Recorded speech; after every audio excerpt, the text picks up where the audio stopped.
Al-Hodiy, hidoyat berguvchi zot.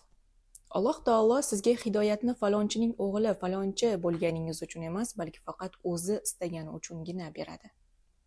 Alloh o'zi xohlagan kishilarni to'g'ri yo'lga boshlar. Nur surasi 46-oyat. Aqlingiz ojizlik qilib qoldimi? Hayrat sizni yeb bitirdimi? Nima to'g'ri, nima noto'g'riligini ajratib berishga aqlingiz ojizlik qilib qoldimi? Sizga ikki ish taklif etilib, qaysinisi yaxshiroqligini ajrata olmay turibsizmi? Ikki qizdan qay birini kelinlikka tanlashni bilmay boshingiz qotdimi? Noto'g'ri yo'llarda yurishdan charchab, Alloh taolo sizni nur va hidoyat yo'liga yetaklashini istamoqdamisiz? Unday bo'lsa, siz uchun Alloh taoloning Al-Hodiy, hidoyat qilguvchi ismi bilan yangi hayot boshlash fursati kelibdi. Hodiy zot sizni hayratlar qurshovidan qutqarib, barcha ishda to'g'ri yo'lga yo'llab turishi uchun siz bu buyuk ism bilan tanishishga juda muhtojsiz. Iliqlik. Hidoyat so'zi lug'atda moyillik va burilish ma'nolariga dalolat qiladi. Ya'ni, hidoyat xatodan bexatolikka, zalolatdan to'g'ri yo'lga va notekislikdan tekis ko'chaga burilish degani. Alloh subhanahu va taolo sizni hidoyat qiladi degani yo'nalishingizni zalolat va adashishdan to'g'ri yo'l tomonga burib qo'yishi demakdir. U zot sizni haqqa hidoyat qilib turgani kabi siz uchun foydali narsalarni ham siz tomonga yo'llab turadi. Hayotingiz uchun zarur bo'lgan narsalar suv, oziq-ovqat bilan ta'minlab, o'pkangizga havo yetkazib berib turadi. U zot taolo barcha maxluqotlarini o'ziga xos va mos tarzda hidoyat qiladi. Ko'rni yo'l topib yuradigan, karni aytilayotgan gaplarni tushunadigan, ojiz, chorasiz kimsani o'z istaklariga erishadigan qilib qo'yadi. Go'dakni zararli narsalardan uzoqlashtirib qo'yadi. Tilsiz hayvonlarga ham hayotda qolishlari uchun zarur omillarga nisbatan mayl va istak berib qo'yadi. Hayvon ham o'ziga foydali narsani tanib, unga intiladi, ziyonlarini bilib, undan chetlanadi. Xatarlarni his qilib, ularga qarshi kurashadi. Sahroda adashib qolgan kimsaga yo'l ko'rsatadi. O'quvchiga qidirayotgan ma'lumot o'rnini ko'rsatadi. Kashfiyotchini ixtiroga yetaklaydi. Mujtahidni masalaning daliliga yo'llab qo'yadi. Da'vatchiga eng to'g'ri uslubni ko'rsatadi. Otani bolasi uchun eng munosib nasihatni topishga muvaffaq qiladi. Tasodif emas. Alloh taolo hidoyat beradi, siz esa uni tasodif deb o'ylaysiz.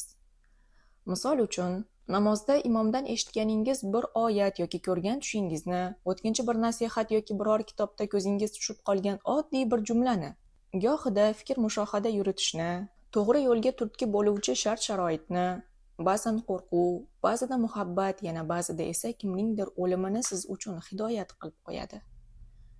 Qur'on eshitish-ku barcha hidoyatlarning asli va eng ulug'i. Zero unda hidoyat va to'g'rilikning barcha omillari jam bo'lgan. Alloh taolo marhamat qiladi. Albatta, bu Qur'on eng to'g'ri yo'lga hidoyat etur. Isro surasi 9-oyat. Shunday ekan, Qur'onni o'rganib, undagi ko'rsatmalarga amal qiluvchi inson yo'ldan ozishi va adashishi hech mumkin emas. Umar ibn Xattob roziyallohu anhuning islomga kirish qissasi barchamizga ma'lum. U ko'zlaridan yovuzlik uchquni chaqnab, singlisining uyiga kiradi-da, Toha surasining boshi yozilgan sahifani o'qigach, qalbi iymon mehrobida sajda qiladi va to vafot etgunicha sajdadan bosh ko'tarmaydi. Vo ajab! Umar roziyallohu anhu o'sha lahzada qanday tuyg'uni his qildi ekan? Qalbiga naqadar ulkan iymon kirdi ekan? Qur'onda qancha hidoyatlar bor, lekin afsuski biz ularga tadabbur bilan boqmaymiz. Unda ko'plab muhim ko'rsatmalar bor, ammo qalblarimiz zanglab ketganidan ulardan foydalana olmaymiz. Hidoyat ko'rinishlaridan biri shifo topishingizga sababchi bo'ladigan yoki ogohlantiruvchi yoki to'g'ri yo'l ko'rsatuvchi tushlarni ko'rasiz. Aytishlaricha, bir kasalmand kishi tushida o'zining davosini na va na da ekanini ko'ribdi. Ko'rgan bu tushida ajablangan kishi bir shayxning oldiga borib, uning ta'birini so'rabdi. Shunda shayx: "Buning ta'birini bilolmadim, lekin men har 2 kunda bir Qur'on xatm qilaman. Menga 2 kun muhlat bering, shoyat tushingizga Qur'ondan biror narsa topsam", debdi. Kasal odam 2 kundan so'ng qaytib kelsa, shayx aytibdi: "Shifoyingiz zaytun yog'ida, Alloh taolo Nur surasida u chiroq na sharqiy va na g'arbiy bo'lmagan muborak zaytun daraxti moyidan yoqilur. Uning moyi musaffoligidan garchi unga olov tegmasa-da atrofni yoritib yuborgudek. Nur surasi 35-oyat. Bu rivoyat Alloh taoloning tush bilan hidoyat qilishiga bir misoldir. Shu kabi hidoyatlardan yana biri o'xshashni o'xshashga taqqoslab xulosa chiqarish, kasallikning sifatiga o'xshagan ibodatni bajarib shifo qidirish. Bir kishi olimlardan birining oldiga istisqo kasalidan shikoyat qilib kelibdi. Bu kasaldan insonning jismiga suyuqlik to'planib shishib ketadi. O'limga olib borishi ham mumkin. Olim unga quduq qazib vaqf qilishni tavsiya qilibdi. Kishi suv chiqarib Allohning izni bilan tuzalib ketibdi. Bu olim inson tanasiga suv to'planib qolishini yer ichida suv to'planib turishiga qiyoslab, quduq qazib suv chiqarish istisqo kasaliga shifo bo'ladi deb xulosa qilgan ekan. Bundan 2 yil muqaddam bir hamkasbim mashinasi bilan namozga keta turib, mashina ortida o'ynayotgan akasining qizini ko'rmay qolib bosib ketadi. Bu manzaradan esini yo'qotayozgan ota behush qizchasini juda qisqa muddat ichida shifoxonaga yetkazib boribdi. Qizchaning ahvolini ko'rgach, shifokorlar uning hayotda qolish ehtimoli juda past deb baholashibdi. Tanishimdan hol-ahvol so'rab telefon qilgan bir qarindoshi tezda shifo niyatida bir qo'y so'yib, go'shtini kambag'allarga sadaqa qilishini tavsiya qilibdi. Hamkasbim qarindoshi aytganidek qilibdi va tong otmasdan jiyani jonlantirish bo'limidan chiqibdi.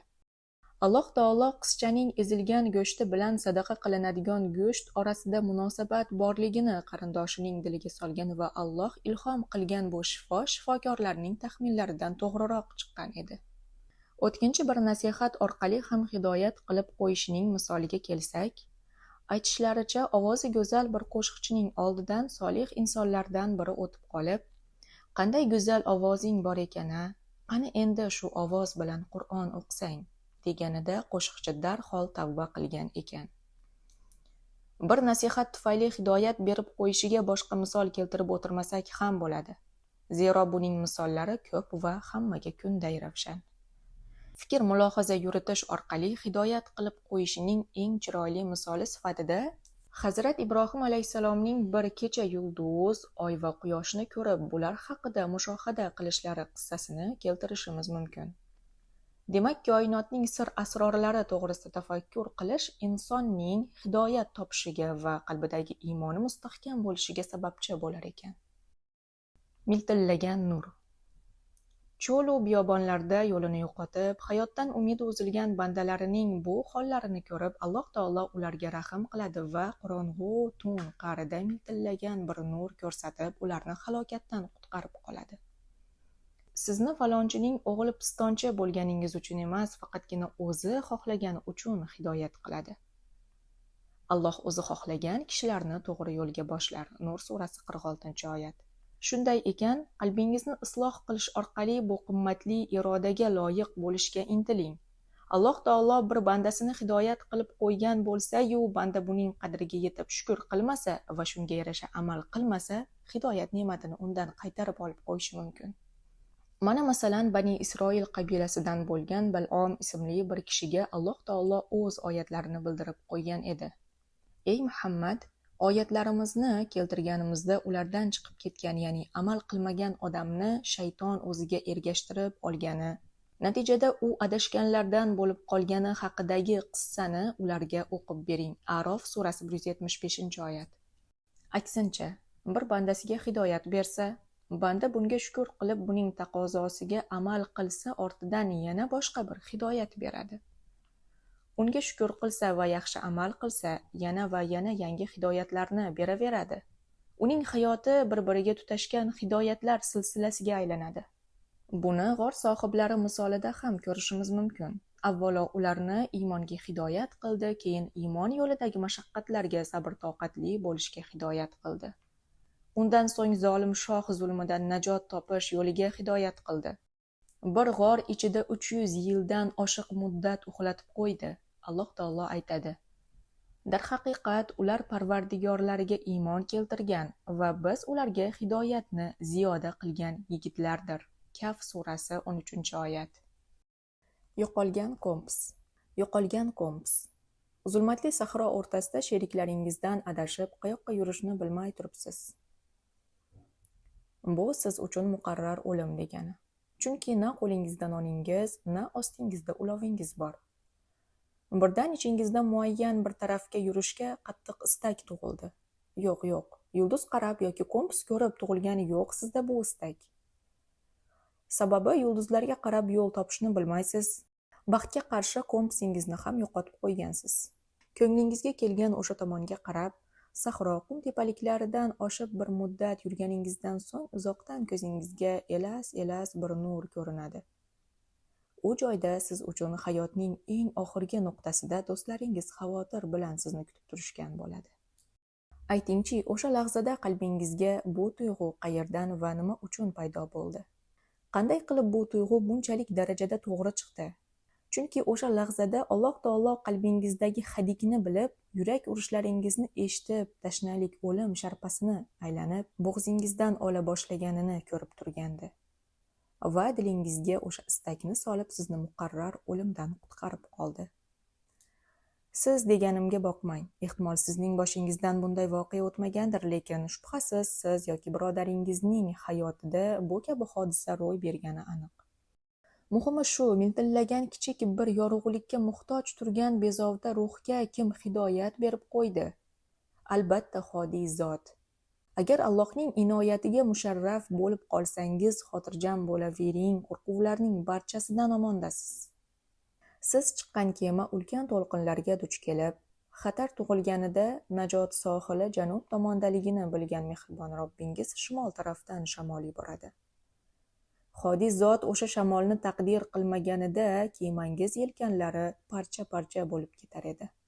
Bir katta olim biror oyat tafsiri haqidagi turli rivoyatlardan birini tanlash borasida ikkilanib qolsa, o'nlab tafsir kitoblariga murojaat qilib ham bir qarorga kela olmasa, peshonasini tuproqqa qo'yib yig'lab, "Ey Dovudga bildirgan zot, menga ham bildirgin, ey Sulaymonga tushuntirgan zot, menga ham tushuntirgin" deya duo qilar ekan va Allohning hidoyati bilan aqlida to'g'ri rivoyat ravshanlanar ekan.